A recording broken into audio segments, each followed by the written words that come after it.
क्या आपको पता है नाग पंचमी क्यों बनाई जाती है? चलिए इसके बारे में जानते हैं। पर इससे पहले इस चैनल को सब्सक्राइब, लाइक, शेयर कर ले। अगर चैनल सब्सक्राइब कर लिया हो तो चले आ गए। नाग पंचमी भारत के प्राचीन और महत्वपूर्ण धार्मिक पर्वों में से एक है। यह केवल नागों की पूजा करने का दिन नहीं माना जाता, बल्कि इसके पीछे प्रकृति, पृथ्वी, कृषि, जल, आध्यात्मिक शक्ति और भगवान शिव से जुड़े अनेक गहरे प्रतीक बताए गए हैं। हिंदू परंपरा में नागों को केवल एक जीव के रूप में नहीं देखा गया, बल्कि उन्हें भूमि और जल की शक्तियों के रक्षक तथा दिव्य लोक से जुड़े प्रतीक के रूप में भी सम्मान दिया गया है। नाग पंचमी हमें यह संदेश देती है कि जिस प्रकृति से हमारा जीवन चलता है, उसके प्रत्येक जीव के प्रति सम्मान और करुणा रखनी चाहिए।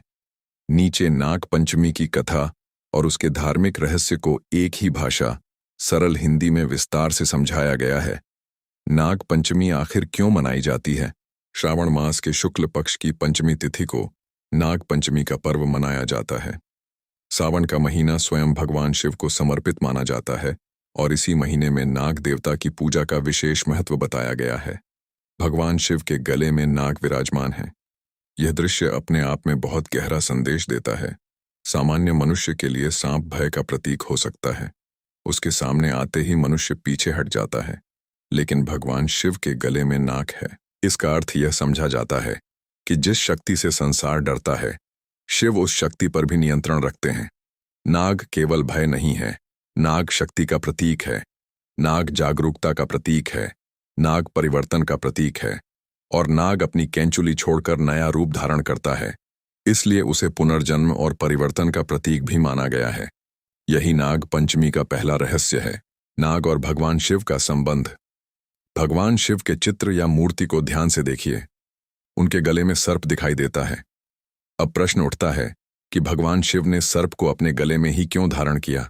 धार्मिक व्याख्या में सर्प को समय, मृत्यु, भय और शक्ति का प्रतीक माना गया है। मनुष्य मृत्यु से डरता है, मनुष्य समय से डरता है, मनुष्य मृत्यु से डरता है, मनुष्य समय से डरता है, मनुष्य अपने भविष्य को लेकर चिंतित रहता है। लेकिन शिव को महाकाल कहा जाता है, अर्थात जो स्वयं काल से भी परे हैं।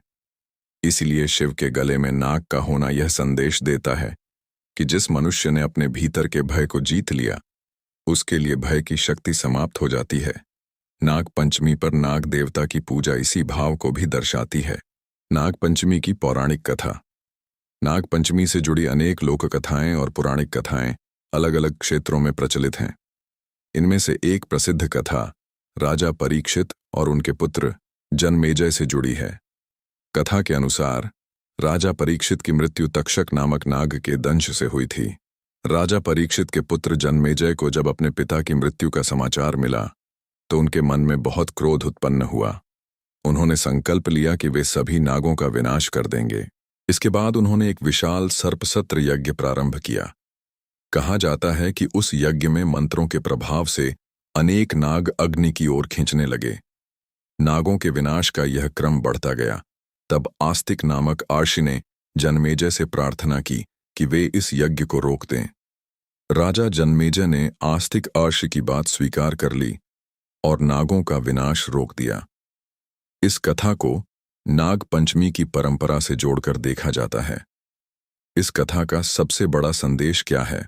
क्रोध से विनाश पैदा होता है और करुणा से संतुलन। एक व्यक्ति के साथ हुई घटना के कारण पूरे समुदाय का विनाश करना न्याय नहीं है। यह संदेश आज के समय में भी उतना ही महत्वपूर्ण है। नाग पंचमी का सबसे बड़ा रहस्य। नाग केवल सांप नहीं। नाग पंचमी के रहस्य को केवल कथा के स्तर पर समझना पर्याप्त नहीं है। भारतीय दर्शन में नाग कई प्रतीकों से जुड़ा हुआ है।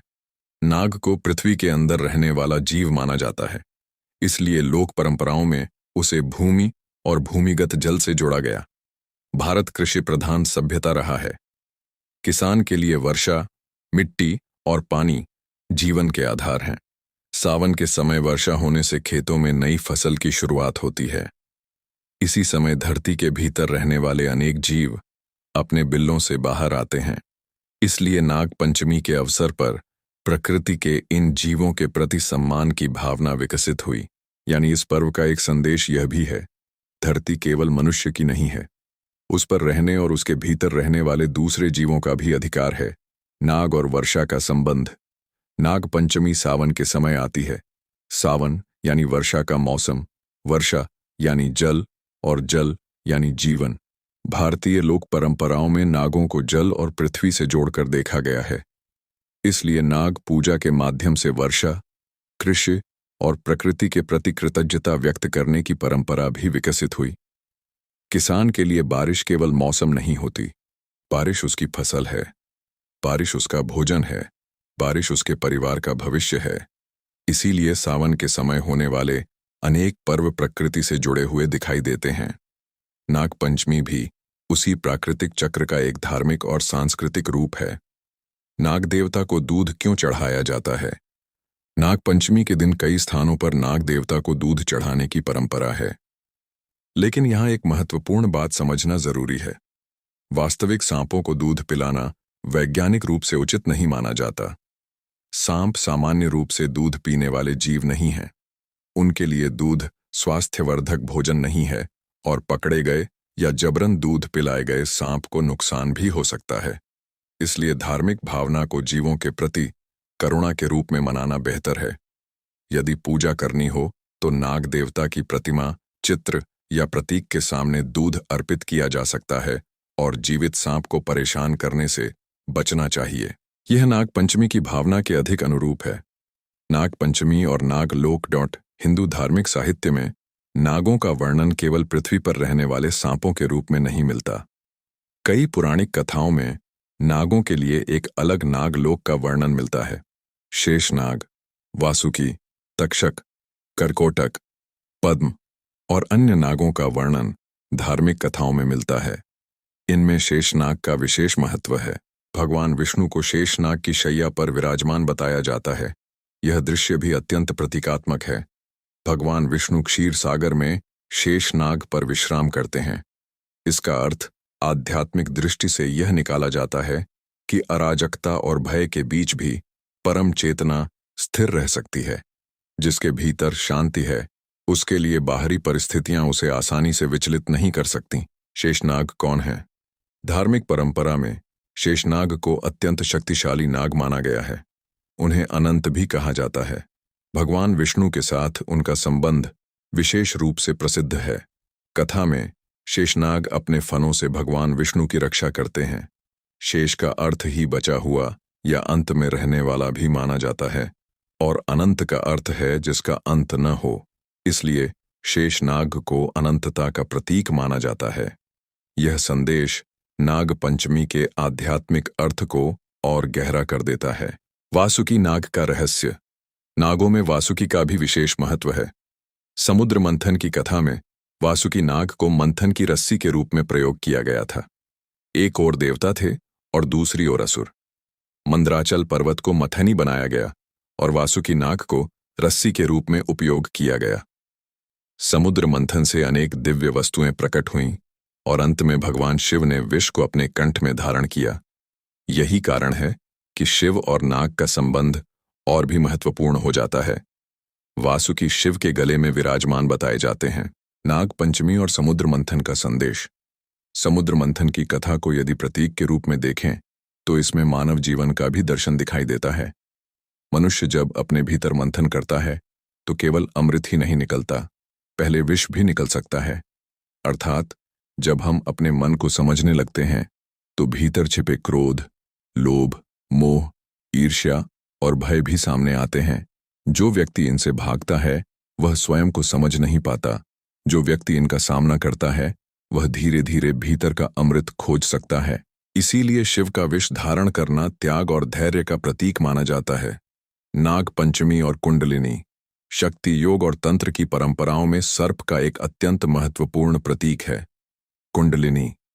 कुंडलिनी को मानव शरीर में सुप्त आध्यात्मिक शक्ति के रूप में वर्णित किया जाता है। यौगिक परंपरा में इसे रीढ़ के निचले भाग में कुंडली मारकर स्थित शक्ति के रूप में प्रतीकात्मक रूप से समझाया जाता है। जब साधक ध्यान, योग और साधना के माध्यम से चेतना को ऊंचा उठाता है तो कुंडलिनी शक्ति के जागरण की बात की जाती है। इसका सर्पाकार प्रतीक इसलिए महत्वपूर्ण है क्योंकि सर्प कुंडली बनाकर बैठता है और जागने पर तेजी से ऊपर उठ सकता है। यहाँ नाग का अर्थ वास्तविक सांप नहीं है, यह आंतरिक शक्ति और चेतना के जागरण का प्रतीक है। नाग पंचमी हमें अपने भीतर के नाग को समझने की सीख देती है। यह बात सुनने में अजीब लग सकती है, लेकिन इसका आध्यात्मिक अर्थ बहुत सुंदर है। मनुष्य के भीतर भी कई शक्तियां होती हैं। नाग पंचमी और अहिंसा। इस पर्व का एक महत्वपूर्ण संदेश जीवों के प्रति करुणा भी है। सांप मनुष्य के लिए भय का कारण हो सकता है, लेकिन प्रकृति में उसका अपना महत्वपूर्ण स्थान है। सांप चूहों और अन्य जीवों की संख्या नियंत्रित करने में भूमिका निभाते हैं। इस प्रकार वे पारिस्थितिक संतुलन का हिस्सा हैं। इसलिए नाग पंचमी का आधुनिक अर्थ यह भी हो सकता है, प्रकृति के किसी जीव को केवल इसलिए न मारें क्योंकि वह हमें डराता है। अगर ये नाग पंचमी की कथा अच्छी लगी हो तो एक के सब्सक्राइब जल्द से जल्द कर दो।